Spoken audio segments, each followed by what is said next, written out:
Hello everyone, I'm Cole from the Kingdom, and today I want to talk about villains in Mass Effect. This came up because I saw so many people hating on the Archon, and I'm not gonna sit here and say he's a great villain or anything, but it made me realize that Mass Effect villains have been lacking for a while. Let me explain. Saren was terrific. He had a presence we felt, a cold-hearted personality. He was a good rival, he had good motivations, and his indoctrination went a long way towards building up Sovereign and the Reapers. Sovereign was this interesting, otherworldly threat.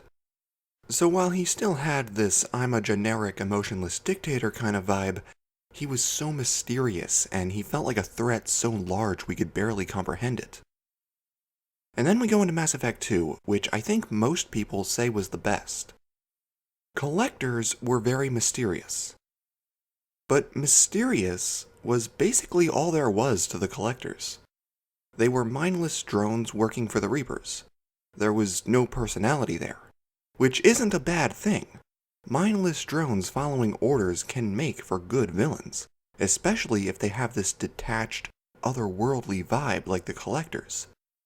They implied there was more to them, but it was minimal and something I wish they had explored more. And while they talked a lot about them abducting colonies, we only experience Horizon and Freedom's progress. Then there's the ship infiltration and then the final mission. We only fight Collectors 3 times. I loved the art design of them being very bug-like, but good villains require more than that.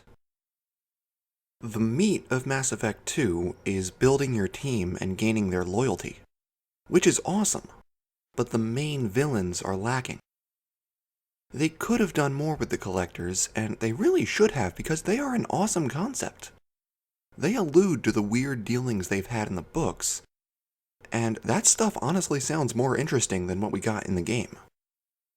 And don't get me wrong, I love the Collectors as a concept. But as villains in the game, I find there wasn't enough of them. Then there's Harbinger, whose entire presence in the game was Harbinger. And that was it. Miscellaneous threatening words, and no real explanation as to who he is. Lame. The Arrival DLC helped. The conversation with him was good, it was great setup.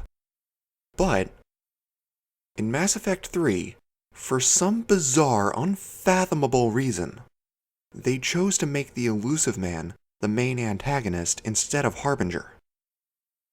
I will never understand that decision. Now, Kai Lang was pathetic. He was a nuisance more than a threat. And honestly, so was the Elusive Man. There was never a point where I was concerned about him. He was an annoyance who kept getting in the way. Nothing more. And again, Harbinger had virtually no presence in the game. His name is barely spoken, and we only see him once for about 20 seconds. The setup in Arrival was not paid off in the slightest. You could take him out of the narrative, and besides a handful of lines, everything would be exactly the same. There was so much potential in Harbinger, and he was completely wasted. But back to the Elusive Man, I need to clarify. Just because someone is a good character doesn't mean they are a good villain. The Elusive Man had all the right traits for a good and interesting character, but serving as an antagonist, again, he was just an annoyance. A big part of the problem was that he was trying to steal the spotlight from the Reapers. There was no way he was ever going to feel like a threat while we were at war with the Reapers. They should have played into that role and have Cerberus be a background group, subtly working behind the scenes to their own ends. They should have only been involved in about half the amount of missions they actually were. Instead, they made them a front and center threat, and I just didn't care about them. They're in their element when they're in the shadows. And now the Archon. I honestly think if I had to rank primary antagonists for all the games, he's number 3 by default. Not because he's good, but because the others were not. He had more of a presence than Harbinger, at least. The kett culture and personality had more to them than the collectors.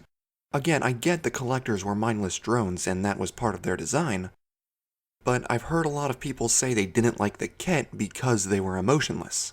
So I feel like I need to point that out. The Archon wasn't a standard kett. He was a radical among them. He had his own goals and ambitions that would have been called heretical by most of kett society. That's cool. You meet him several times and he outsmarts you twice. His presence is felt far more than Harbinger ever was. And I mean Harbinger specifically. The Reapers are certainly a bigger threat than the kett. But the comparison here is between Harbinger and the Archon. He gives you personal reason to hate him when he kidnaps your twin. His taunts feel earned compared to Harbinger and the Elusive Man. Again, I'm not saying the Archon is a great villain. I'm saying the Elusive Man is a bad one, and Harbinger was criminally underused. And I know I talk a lot about what they did wrong with Mass Effect 3, but don't misunderstand. I love the game, and there are great things about it. I just don't have much to say that hasn't already been said. I talk a lot about the positives in Andromeda because I think it's unfairly judged. I think a lot of the flaws people try to point out are contrived and aren't actually flaws at all. I feel like someone has to champion the good things about Andromeda. This video wasn't meant to be praising the Archon as a villain. It was just meant to draw attention to the fact that Mass Effect has not had a great track record in the antagonists department. But here's where I'll wrap things up. Let me say, this is all just my opinion, and you certainly don't have to agree. So that's it for now, guys. Thank you all so much for watching. Don't forget to comment and like. I'll see you later.